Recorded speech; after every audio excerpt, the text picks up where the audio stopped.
You ask Tiger to calculate. This deals with linear inequalities with one unknown. The final result is x greater than 1 over 2. Let's solve it step by step. Group all constants on the right side of the inequality. Subtract 4 from both sides.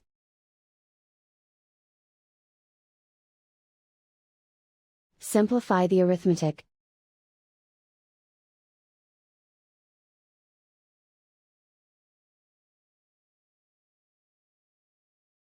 Isolate the x.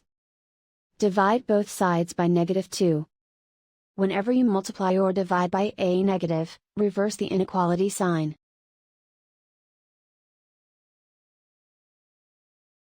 Cancel out the negatives.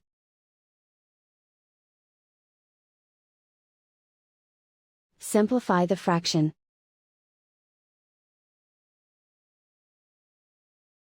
Cancel out the negatives.